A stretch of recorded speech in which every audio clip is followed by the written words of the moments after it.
I am Dracula.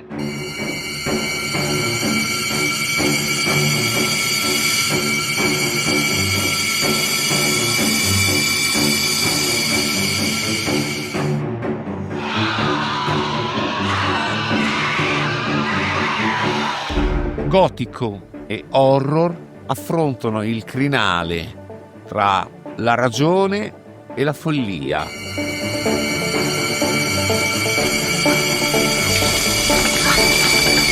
Tra il mostro e chi lo ha prodotto, ma soprattutto lo spettatore che va al cinema e va al cinema a provare paura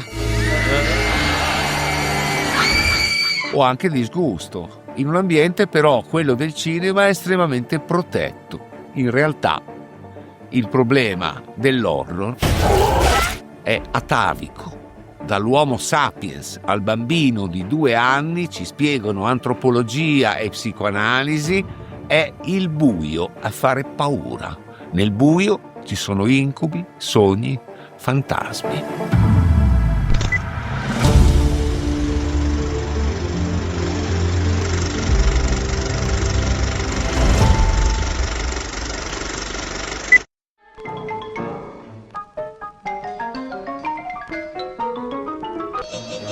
Appare scontato che tutto il cinema horror abbia un debito con l'espressionismo tedesco della fine degli anni '20, a cominciare da Robert Wiene, Il gabinetto del dottor Caligari.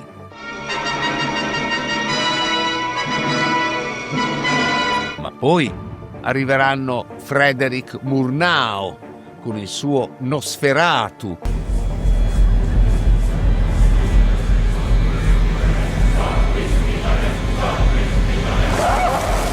Fritz Lang con il dottor Mabuse e M, il mostro di Düsseldorf. Ma in realtà l'horror italiana ha un altro debito, o meglio, negli anni 50 la società di produzione britannica Hammer produce una serie di film che cominciano ad avere circolazione in Italia. This is the story of Dracula, a creature who destroys all whom he touches. Il personaggio di Christopher Lee e di Peter Cushing.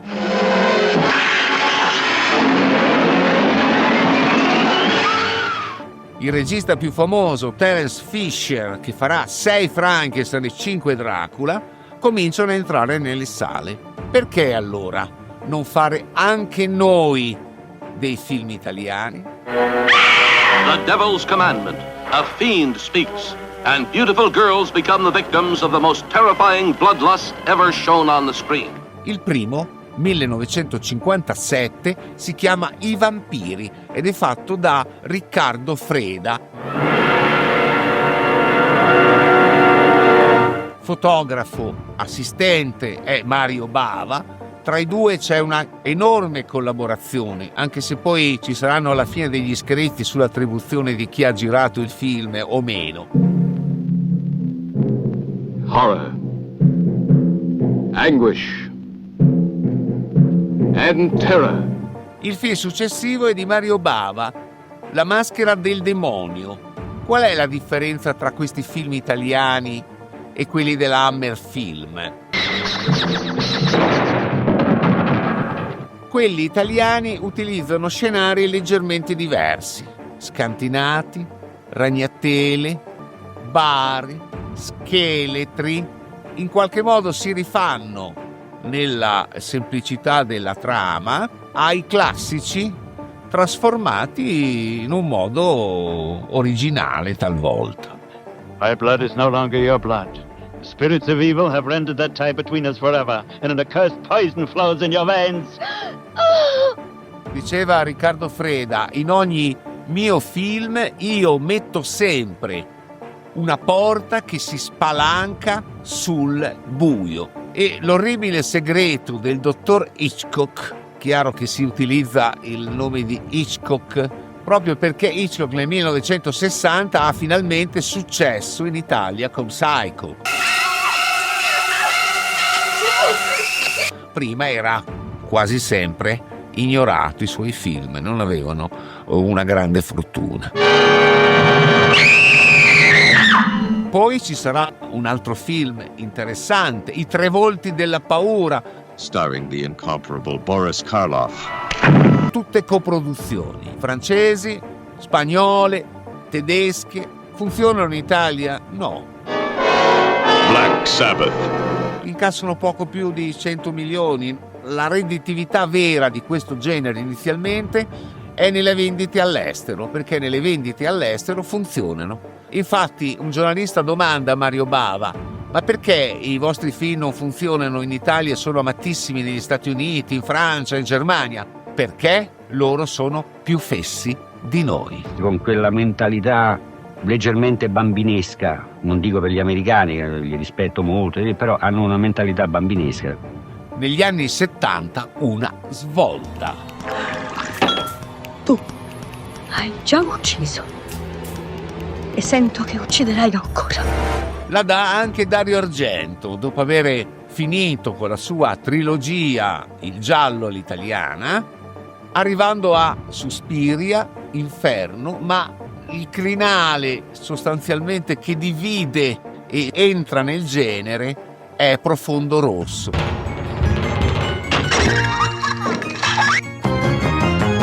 Con quello che è chiamato slasher, cioè il taglio, le lame che sgozzano. E ci sono dei registi che, ad esempio, Mario Bava vanta il record di omicidi sullo schermo, sono maggiori di 16.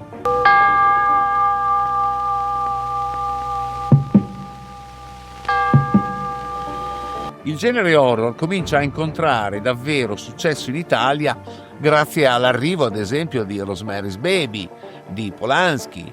Written for the screen and directed by Roman Polanski, from the best-selling novel by Ira Levin. A L'Esorcista, a La casa di Raimi. Insomma, è l'America che fa crescere il pubblico italiano. Ovviamente ci sono anche registi italiani che imitano gli zombie di Romero, registi come Castellani, Lenzi, Deodato, Massacesi, Soavi. Take me, please, take me!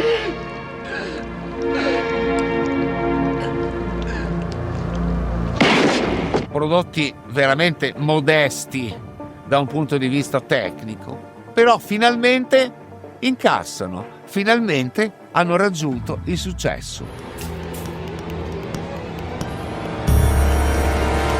L'horror, nel momento forse peggiore, raggiunge il successo di pubblico.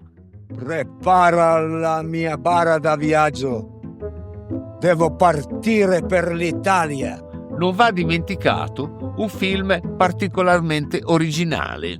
È il debutto dei Manetti Bros con Zora la vampira, dove il conte Dracula vede alla televisione italiana uno spettacolo di Raffaella Carrà con le sue ballerine. Decide quindi di venire in Italia. In Italia le piazze sono bellissime, pulite, luminose anche di notte. Guarda che bella signorina. Qual è il problema? È che l'Italia è l'Italia del 2000. Mi dispiace, cara Zoa. Questa terra non mi appartiene più. Io devo partire. E quindi lui e il suo povero servo vengono trattati da extracomunitari. Come si esprime questa bestia? Come osa di parlare così a me? State zitto, extracomunitario, si scendi le piste. E finiscono dentro il calderone degli extracomunitari, ma riuscirà comunque a creare Zora, la vampira. Zora, io ho un segreto. Sarai mica Froso? No, io sono molto di più. Io sono un re, il re dei vampiri. Un film particolarmente originale che dissacra il genere.